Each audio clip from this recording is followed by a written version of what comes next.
இயேசுவில் அன்புக்குரியவர்களே, வாழ்வின் அர்த்தங்களை உணர்ந்து கொள்ள வார்த்தை என்று தெளிவாக நம்மை அழைக்கிறது. பயன் தேடும் கூட்டமா, உண்மை தேடும் இதயமா? இன்று பயன்களையே நாடி தேடுகிற மனிதர்களாகத்தானே இன்று ஓடிக்கொண்டிருக்கிறார்கள். உண்மை எங்கும் உறக்கச் சொல்லக்கூட பயந்து உண்மையை மறுக்கிற சமுதாயத்தில் தானே நீங்களும் நானும் வாழ்ந்து கொண்டிருக்கிறோம். எனவே ஆழமாக சிந்திக்க வார்த்தை அளிக்கிறது. வார்த்தையோடு கடந்து சிந்திக்கலாம் வாங்க. Praise the Lord. இயேசுவுக்கே புகழ், இயேசுவுக்கே நன்றி. இறைவனின் அருட்கரமும் அருளாசிரும் உங்களோடும் உங்கள் குடும்பத்தோடும் நிறைவாக தங்கிட உங்களை நான் வாழ்த்துகிறேன். அன்பில் இனியவர்களே, ஸ்தேவான் அருளும் அதிகாரமும் பெரிய அதிசயங்களும் செய்கிறார். ஆனால் அதே சமயம் பொய்யான குற்றச்சாட்டுகள் எழுந்து அவரை எதிர்க்கின்றன. மக்கள் இயேசுவை தேடுகிறார்கள், ஆனால் உண்மை அல்ல, அது உண்மை கிடையாது. அப்பம் அவர்களுக்கு தேவைப்படுகிறது. எனவே நாம் தேடுவது இறைவனை அல்ல, பல நேரங்களில் பயனைத்தானே தேடுகிறோம். அறத்தோடு நடுவ வேண்டும் ஆற்றின் பெருங்காற்றை பிறத்தோடு நீங்கா புகழ் என்று வள்ளுவன் பாடியிருக்கிறார். அறம் உண்மையுடன் வாழ்ந்தால் மட்டுமே நிலையான புகழ் உண்டாகும்.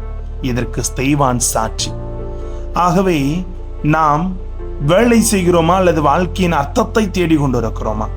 உடம்புக்கு உணவு அவசியம், ஆன்மாவுக்கு உண்மை அவசியம் என்பதை நாம் தெரிந்து கொள்ள வேண்டும். உடம்பு நிறைந்தாலும் ஆன்மா காலியாக இருந்தால் வாழ்க்கை வெறுமைத்தானே.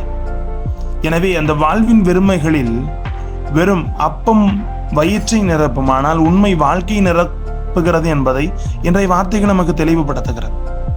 ஏனென்றால் இன்றைய 2 வாசகத்தில் ஸ்தேவான் அதிகாரத்தோடு செய்கிற அனைத்து நன்மைகளையும் அதிசயங்களையும் ஆச்சரியப்பட்டு பார்க்காமல் அதில் எதிர்கேள்விகளை கேட்கிற மனிதர்களாக பார்க்கப்படும். ஆனால் இயேசுவை தேடுகிறார்கள். அவர் அன்பையும் உண்மையும் அல்ல, அப்பத்தையும் அதிசயத்தையும் தான். ஆகவே நாம் இறைவனை தேடுகிறோமா அல்லது தெய்வம் தரும் நன்மைகளையா? பொருளல்ல பிற வாழ்க்கை அறம்தான் உய்வும் வழி.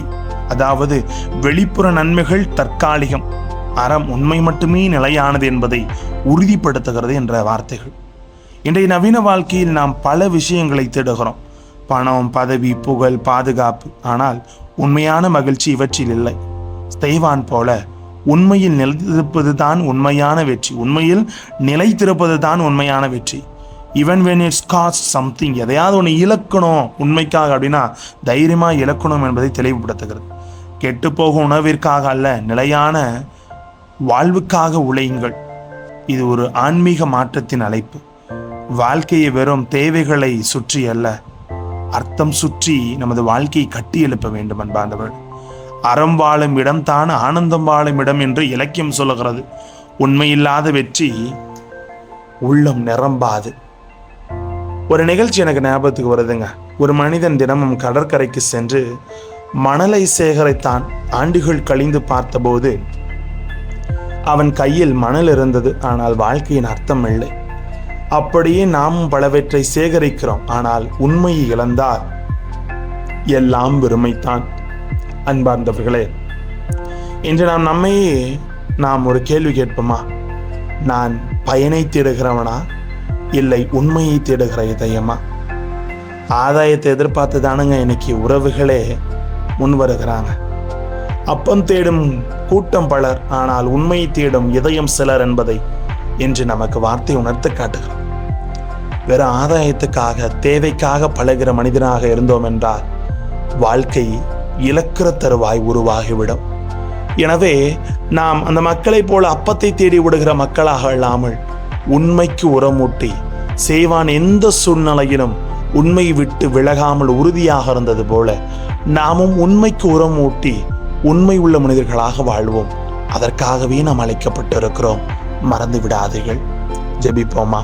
அன்பு இறைவா, உண்மையை உணர்ந்து உண்மை என்னாலும் பிறருக்கு எடுத்து கூறுகிற மனிதர்களாக வாழ எங்களோடு தங்கும் ஆண்டவரே. Praise the Lord.